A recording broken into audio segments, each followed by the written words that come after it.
Well, good afternoon, everyone, and fresh from the Naval infamous architect Capability Lost, the kind of modern equivalent of Capability Brown, but not as gifted and talented, we have the Kanga Class Corvette. This is a 60-metre long in 1-to-1 Corvette, one of 12 planned for the Malagasy What If Navy. It's very much following Israeli practice on their micro corvettes or their fast missile boats, the SAR, I don't know how that's pronounced correctly, 4.5 Corvette, which is a very capable boat. And this is a modern Corvette, micro Corvette, based on the 1 in 35 Italeri PT boat hull, which I have extended at the rear to create this hangar area and this nice flight area.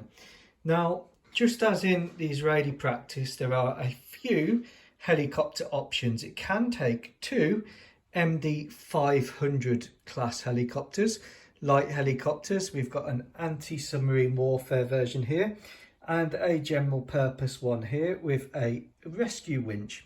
It's also got a modular container deck at the rear. The Phanex Seawiz is normally always fitted on here, which has quite a good range of fire, quite a good field of fire there.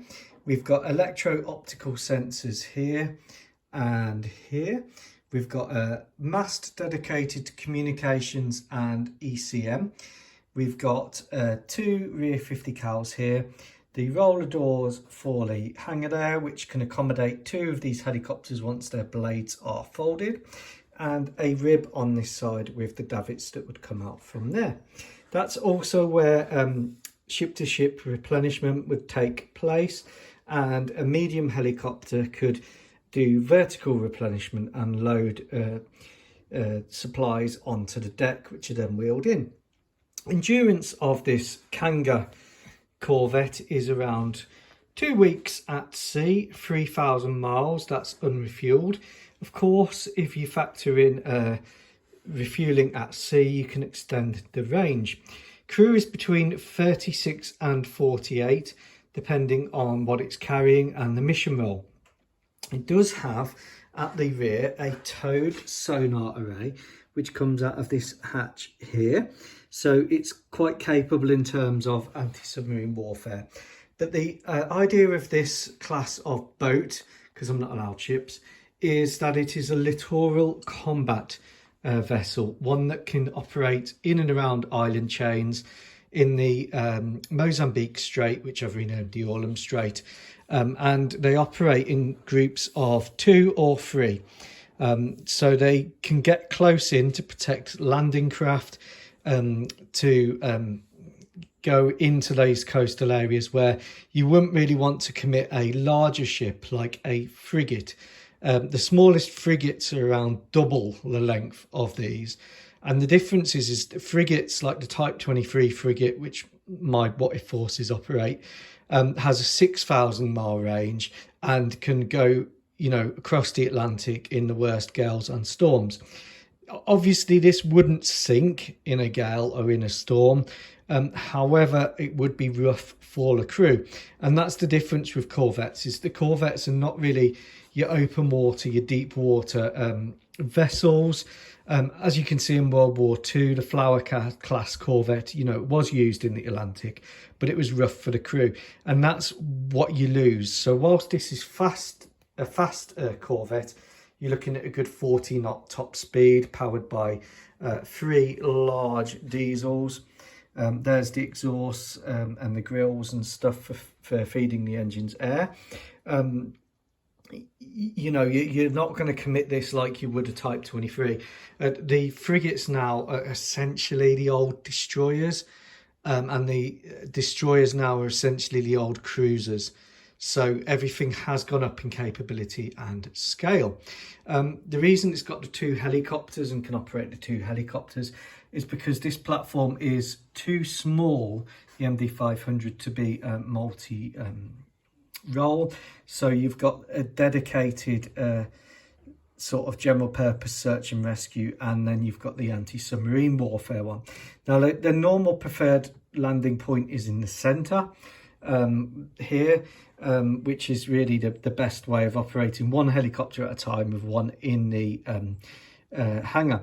The other stations, you can accommodate the helicopter. This is a Harpoon landing system, so a prong comes out the bottom of the helicopter, as you can see there, and latches on, so it secures it in. You can also use these for drones, so you can have two of these coaxial drones on the helicopter platform and carrying Hellfires and rockets. This gives you a good capability. Of course, if you're only operating one helicopter, you can have up to two coaxial drone helicopters. So it is very capable in terms of what it can accommodate. Can it accommodate bigger helicopters? Yes. This is one option I'm looking at along with the Lynx. This is a die-cast Augusta Westland or A109. This is also a good option. This is more of a multi-purpose helicopter because you've got a winch on that side. It can do general purpose duties, and you would land that on there and again use the Harpoon system. The downside when you go into an aircraft this size or on the Lynx is really a little bit big for this class of ship. Although the Israelis do operate Panthers off their 60-metre SAR 4.5 boat, but it's the rotor diameter. So the MD500, as you can see, has a much smaller rotor diameter and a much smaller footprint on the boat. So you would only be able to carry one of these, and then you've really got to be careful of this crane. So for that reason, my preference for this size of boat is the MD500. And you know, if you were flying these, you'd come in like this and then like this. You could land another one there. You've got lots of options really, or you could land it in that way. Lots of ways to accommodate this smaller helicopter.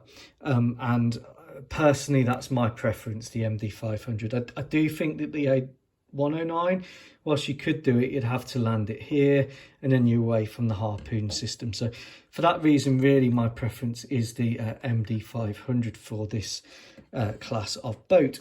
It does have a crane at the back. That's from an Academy kit. These life rafts are from eBay.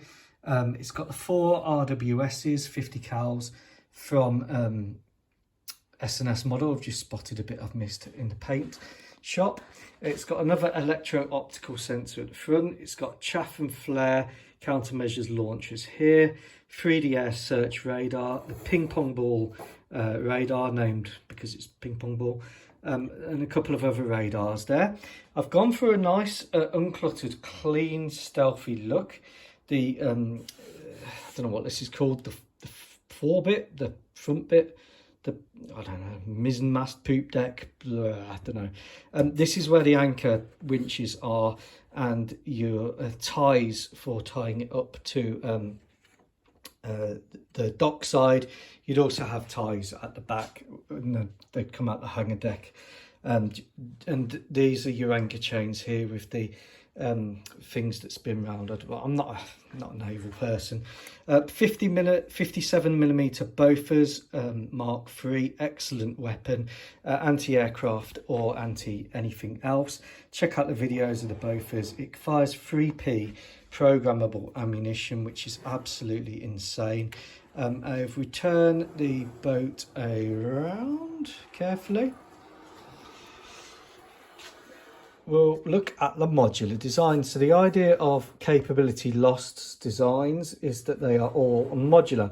So all of my boats are now following this kind of modular design, which Capability Lost has come up with. So here we have the crew area at the front up to the reinforced bulkhead. And this is your mission control, command control center, bridge and everything like that. Then we have a weapons module area. So here we have 40 soft launch, cold launched Nominator 2 short-range surface-to-air missiles, and we've got 4 Exocets from Fleet Scale. So this is the anti-ship capability, and this is the air defence short-range capability.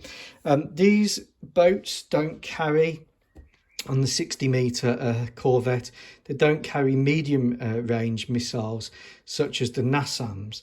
They can do, and that's what this modular area here for the containers is for. So you can have NASAMS on there, digitally data link it in to the ship's radar and surveillance system. So it can be done. Again, here we've got another electro-optical device. They control the Bofors and other weapons, give you situational awareness. These rear 50 cals are really just, you know, crude weapons, and the RWS is there protecting you against small naughty drones and stuff like that. The next module along is the engineering module, and that goes down into the engine rooms and the machinery space, your generators, driving the 3 screws at the rear.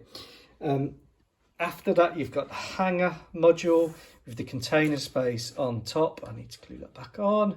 And this is the downside of doing videos. And then the CIWS at the rear. So quite a capable vessel. Again, following the Israeli model for a small, capable warboat. I hope you like it. This is the Kanga Class, named in honour of John and his Roo friends. Take care. Goodbye.